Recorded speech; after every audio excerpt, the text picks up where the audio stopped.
Saat Rasulullah sallallahu alaihi wasallam berjalan dengan Sayyidina Abu Bakar Siddiq radhiyallahu anhu wa radhahu, tatkala beliau sedang berjalan, Nabi berhenti mengatakan kepada Sayyidina Abu Bakar, "Wahai Abu Bakar, lihatkah engkau ada seorang ibu yang sedang menggendong bayinya? Di depan ibu tersebut terdapat kayu yang dibakar besar."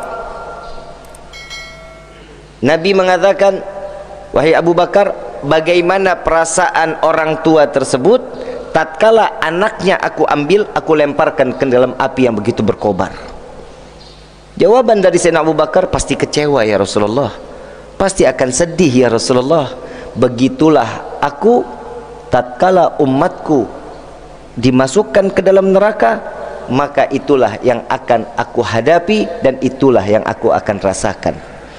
Dan Rasulullah SAW bercerita seperti ini dengan cucuran air mata.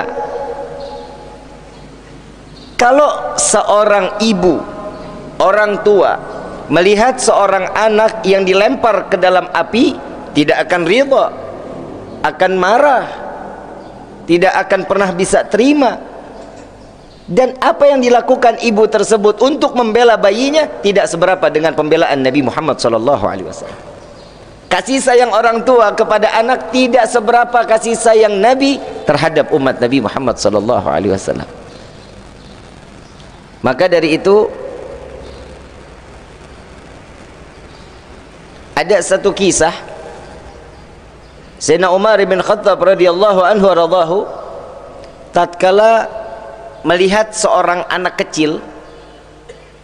Kita nggak ngomongin Nabi dulu nih, kita nggak bicara Nabi. Kalau Nabi udah manusia paling sempurna pastinya. Sayyidina Umar bin Khattab radhiyallahu anhu radhahu, tatkala beliau sedang keluar dari masjid, ngelihat anak memegang burung, anak burung, tahu anak burung ya? Anak burung kecil, anak, sambil dipegang, sambil dimainin sama anak kecil tersebut. Sayyidina Abu Bakar, tahu burung gereja ada harganya nggak?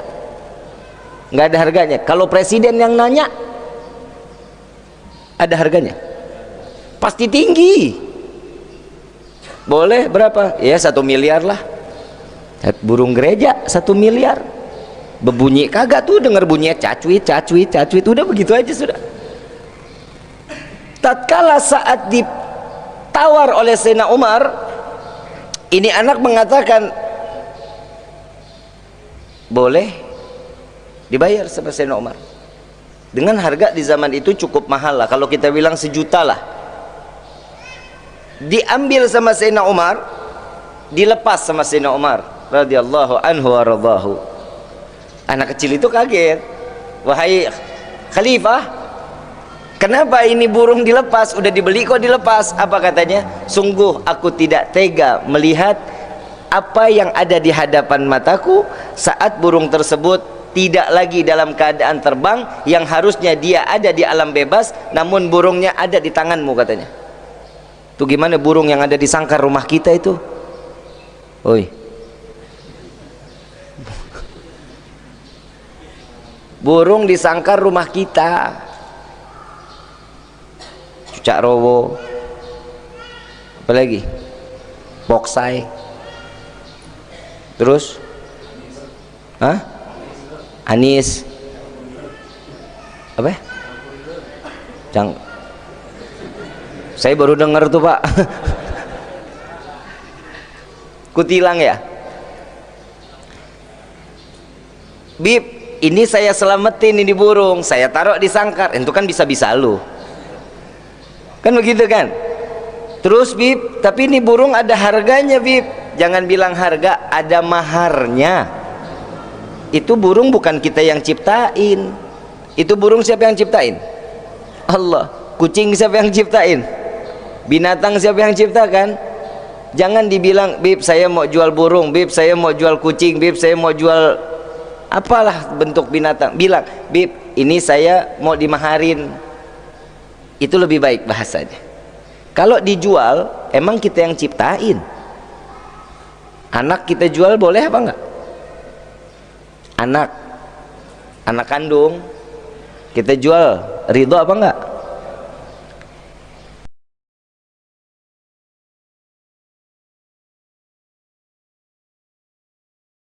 Dan itu jauh lebih terhormat dengan bahasa tersebut. Dan kisah yang tadi kita sebutkan, masalah burung kecil mendapatkan pertolongan, ternyata Nabi Muhammad SAW jauh lebih dulu melakukan sebelum Sayyidina Umar bin Khattab radhiyallahu anhu radhahu. Ada satu kisah kita sering dengar ini. Ada seekor rusa yang diikat oleh orang Badui. Saat itu orang Badui ini sedang berburu. Ada rusa dapat, ternyata yang diambil ini rusa perempuan. Rusa perempuan. Dan saat terikat, rusa ini mengatakan, "Assalamualaikum ya Rasulullah." Rasulullah lagi lewat.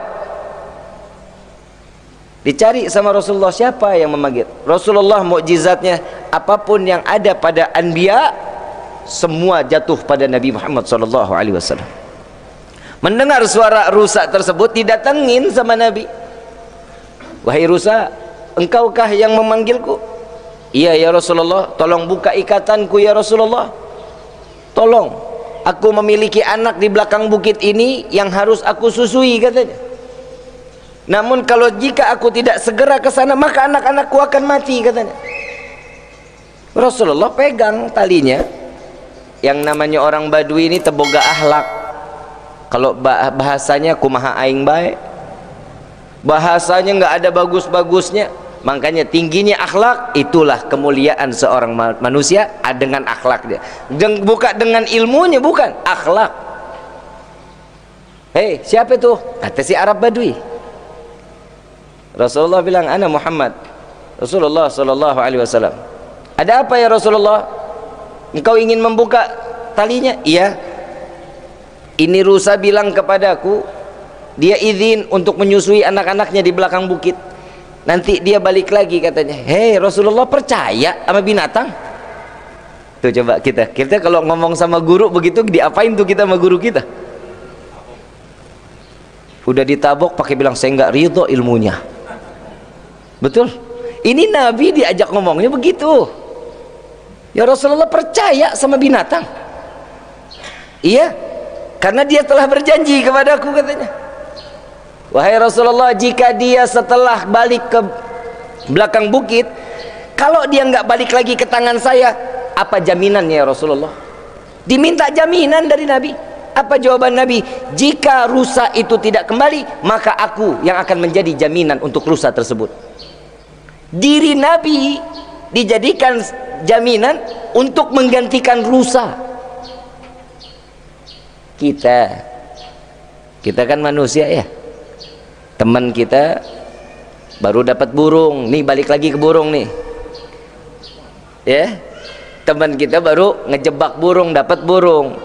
Begitu datang itu burung, kita ngelihat kesian, mukanya muka melas tuh burung. Emang bisa kelihatan Bib mukanya ya, bisa dibayangin aja lah. Saat kita lihat itu, saya mau ambil burungnya, lagi buka, ngapain? Saya mau buka, dia mau ngeluarin telur dulu katanya, ntar balik lagi. Apa kata teman kita? "Oh, ini orang udah sakit jiwa," katanya. Mau kita ngejamin diri kita buat burung? Nggak bakalan. Nggak mau kita bakal ngejamin. Tapi Nabi ridho dirinya, ngejamin dirinya untuk seekor rusa. Setelah dilepas ini rusa berangkat, Nabi tungguin. Nggak seberapa lama balik lagi nih rusa, tiduran lagi. Rusanya tiduran, minta diikat kakinya. "Ya Rasulullah, ikat kembali." "Aku kembali ya Rasulullah," katanya. Apa jawaban Arab Badui tersebut? "Syuf ya Rasulullah, lihat, dia menepati janjinya. Maka di hari ini aku lepaskan rusa tersebut untuk bisa membesarkan anak-anaknya." Rusa dapat syafaat. Rusa dapat syafaat. Lebih pantas rusa apa kita yang dapat syafaat? Jawab. Pantasan kita apa rusa yang dapat syafaat? Mau dapat syafaat? Mau ngimpi? Lah kita bagaimana mau dapat syafaat? Nabi SAW sudah mengatakan, aku mengenali umatku dengan seberapa banyak dia bersolawat kepada aku, kata Nabi. Berapa kali sehari kita solawat? Gak usah dijaharin deh ngomongnya, gak usah dikencengin jawabnya, dalam hati aja. Kalau kita masih solawatnya masih bakhil, solawat sekemauannya kita, ya udah, nanti di yaumil qiyamah juga semau maunya. Coba dirutinin setiap ba'da salat, baca solawat 200 kali setiap salat. Selesai salat 200 kali, berarti kalau sampai akhir berapa kali? 1000 sehari kita solawat kepada Nabi. Ada yang di sini umurnya 60 ada. Kalau dihitung balik umur 12 tahun, betul ya, laki-laki umur 12 tahun balik ya. Dari umur 12 tahun sampai 60 tahun, berarti udah berapa kali, berapa triliun sholawat yang udah kita sampaikan kepada baginda Rasul Sallallahu Alaihi Wasallam. Itu baru rusa. Keledai, tahu keledai? Keledai kan kalau kita bilang nih, keledai binatang paling bodoh katanya. Keledai, seekor keledai masih anak, kalau nongkrong di depan rumah Nabi, ibu bapaknya nggak ada, ini keledai yatim piatu. Keledai yatim piatu, Muharram dapat amplop berarti. Keledainya yatim piatu, bapak ibunya nggak ada. Ini keledai tiap pagi hidupnya di depan rumah Nabi. Kita kalau ketemu kucing di depan rumah kita, kita apain? Kita usir? Apa kita kasih makan? Usir apa kita kasih makan? Khus dulu yang pertama. Shh, shh. Ini keledai di depan rumah Nabi. Nabi buka pintu ngelihat ada keledai, diambil makanan ke belakang, Nabi makan dulu makanannya. Makanan buat keledai Nabi kunyah dulu nih. Dikunyah sama Nabi, selesainya udah dikunyah, diambil itu kunyahannya, dikasih ke keledai. Setiap hari Nabi memberikan keledai makannya seperti itu. Sallu ala Nabi Muhammad. Setelah wafatnya baginda Rasul Sallallahu Alaihi Wasallam, ini keledai tiap hari tetap ada di depan Nabi, di depan rumah Nabi tiap hari masih ada. 1 hari Nabi nggak keluar, 2 hari Nabi nggak keluar, 3 hari Nabi nggak keluar. Di dalam riwayat Sayyid Muhammad bin Alwi Al-Maliki mengatakan bahwa sirah tersebut, keledai ini lari menuju kalau kita bilang sumur, dia lari menuju sumur, dia cemplungin dirinya ke dalam sumur. Di dalam riwayat dikatakan apa? Ini keledai frustasi. Kenapa? Sudah tidak mendapatkan kasih sayang baginda Rasul Sallallahu Alaihi Wasallam. Keledai binatang bodoh, yang kita kenal binatang paling bodoh. Punya hati, pikirannya cuma cukup mendapatkan kasih sayang Nabi. Dia bisa datang ke rumah Sayyidina Abu Bakar saat itu, pasti Sayyidina Abu Bakar kasih makan. Orang Sayyidina Abu Bakar tahu setiap pagi Nabi ngasih makan. Dan subhanallah, setiap sahabat ngasih makan, ini keledai nggak mau dimakan. Mau makannya kecuali dari mulut baginda Rasul Sallallahu Alaihi Wasallam. Keledai aja punya perasaan sama Nabi. Kita bagaimana? Yang tiap hari kita bikin dosa, mata bikin dosa, mulut bikin dosa, telinga bikin dosa, kaki dikasih juga bikin dosa, tangan bikin dosa. Semua yang kita diberikan oleh Allah secara cuma-cuma. Dan kalau ini tangan, naudzubillah min dzalik, ini nggak ada serep, tangan kita nggak punya serep. Begitu hilang jari satu nggak bakal numbuh lagi, nggak. Coba dimanfaatkan apa yang telah diberikan oleh Allah. Kita sayangin dulu diri kita. Kalau kita sudah sayang sama diri kita, insya Allah kita bisa menyayangi orang lain. Kita bisa menyayangi yang lain-lain, bisa insya Allah. Sayangin dulu diri kita. Bib, kadang kita bisa dibilang ngezalimin diri sendiri. Ada, bisa. Contoh, waktunya tidur seandainya ya jam 10, waktu tidur jam 10 malam, kita pakai terus sampai subuh. Begitu azan Allahu Akbar, Allahu Akbar, azan subuh, as-salatu khairum minan naum. Ini malah dibalik sama kita. lebih baik tidur daripada sholat. Betul lebih betul. Tapi alhamdulillah nih kita yang kumpul di sini, insyaallah Allah berikan kita hidayah. Subuh kita dilancarin sama Allah. Ya Rabbal Alamin. Saat waktu yang dipakai untuk ibadah dia pakai untuk lalai kepada Allah, ini termasuk diri yang zalim, tidak memberikan kasih sayang kepada dirinya. Ada sesuatu yang manfaat dia nggak jalanin, tapi yang nggak manfaat dia jalanin. Ini yang disebut zalim. Tahu nggak sih arti zalim? Tahu arti zalim? Menempatkan sesuatu bukan pada tempatnya. Contoh, ini apa namanya? Apa? Gelas. Tempatnya buat apa ini gelas? Buat air. Kalau saya isi nasi, boleh apa enggak? Ini gelas saya pakai buat isi nasi, boleh apa enggak? Boleh. Lah orang gelas-gelas gua, saya mau isi apa juga terserah saya. Betul. Saya mau isi nasi, boleh apa enggak? Boleh. Pantas apa enggak? Nah, itu bisa dimasukkan di golongan orang yang zalim, menempatkan ke sesuatu bukan pada tempatnya. Faham sampai sini? Udah paham sampai sini? Kalau udah paham kita tutup sama doa. Udah paham belum? Kita sampai jam berapa nih? Ini pembukaan biasanya agak lama. Mau lama mau sebentar. Lama sebentar. Aing can sare.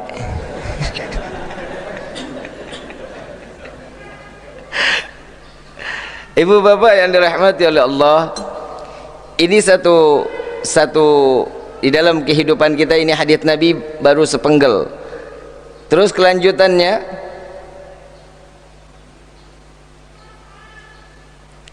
irhamu man fil ardi yarhamukum min fis sama.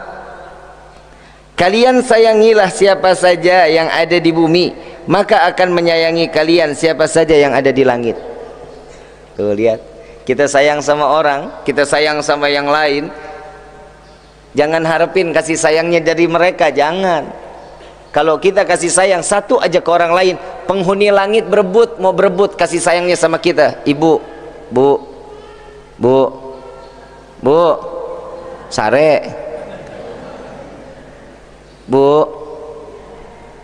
Oh tadi saya mau ngomong apa saya lupa dah. Bu, ibu sayang sama suami, suami nggak sayang sama ibu, bagaimana? Gimana? Talak tilu Habib. Bu, kalau suami kurang sayang, cukup ibu yang sayang sama suami, Allah pasti kasih sayang buat istri. Amin gitu. Amin aja kudu disuruh.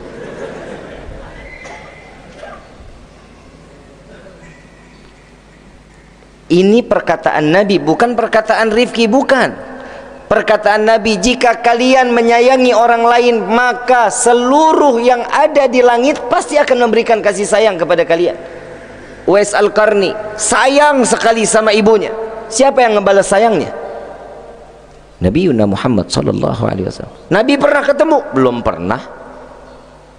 Sampai Nabi mengatakan Uwais Al-Qarni namanya nggak terkenal di bumi, tapi terkenal di Arasy. Di langit dikenal Uwais Al-Qarni. Kenapa? Buah kasih sayangnya sama orang tua, sampai malaikat pun sayang kepada Uwais Al-Qarni. Bahkan Allah memberikan dan mencurahkan kasih sayangnya kepada Uwais Al-Qarni. Tuh lihat, jangan dikit-dikit ngelihat orang, gue gemah gedek banget ngelihat dia tuh, hidung begitu banget itu nggak boleh. Kalau benci sama orang boleh, Bib, boleh, sifatnya bukan dirinya. Yang dibenci apanya? Sifatnya. Benci orang silahkan, sifatnya jangan dipakai, tapi orangnya nggak boleh dibenci, sayangin orangnya. Contoh, kita kan silaturahmi, setiap mukmin itu kan saudara ya. Setiap orang yang beragama Islam, beriman, maupun orang yang bukan di luar, bukan seagama dengan kita, saat mereka memerlukan kita, wajib nggak kita kasih bantuan? Wajib. Nabi nggak ngajarin harus Islam, yang lain jangan, nggak boleh. Orang Yahudi kelaparan, kita kenyang, dosa kita, tetangga kita tuh, nggak boleh. Berikan dia makan, berikan dia kasih sayang. Contoh lagi, kita punya luka di tangan, lukanya ini kita sembuhin apa tangannya kita potong? Kali ada orang di sini gitu, luka potong aja dah. Nggak ada kan? Ambil obat, sembuhin, diobatin. Biar apa? Biar ada manfaat lagi nih orang. Begitu juga sama manusia yang lain. Jangan dipikir kalau orang sudah kelihatannya jelek, rambut gondrong, tindikannya kuping sampai ketutup, tatoannya di kelopak mata, muka sampai ditato, jangan dikira dia paling jahat. Jangan, nggak boleh. Kalau dia yang kita nggak suka, jangan lihat dirinya, sifatnya yang nggak baik. Tapi ingat, sifat itu bisa dirubah jika Allah mengizinkan dia diberikan hidayah oleh Allah. Kalau hidayah Allah sudah turun, nggak ada obat sudah. Ini orang mau bajingannya di atas bajingan, Allah turunin hidayah, jadi orang yang taat. Jika seseorang menjadi kalau kita lihat sebagai orang yang ibadah, tapi kalau Allah mau tidak turunkan hidayah kepadanya, bisa jadi orang yang ahli maksiat. Tuh kita lihat, Allah mah sesuai dengan apa keinginan kita. Allah mah sayang sama kita. Kebayang kita sholat subuh kadang kan suka jam 7. Ayo jujur aja, betul nggak? Betul, alasannya bib kesiangan bib. Besok iya bib kesiangan lagi. Itu udah kebiasaan namanya, bukan kesiangan. Seandainya aja sholat subuh kita tuh jam 7, itu berarti azan kan 4:30 ya, betul nggak? Azan 5:30 kan? 5:30, 5:30, 6:30, 7, 3 jam setengah, betul ya? Jam 7-nya kita sholat, berarti berapa jam? 3 jam. Allah murka sama kita karena sholat subuhnya telat.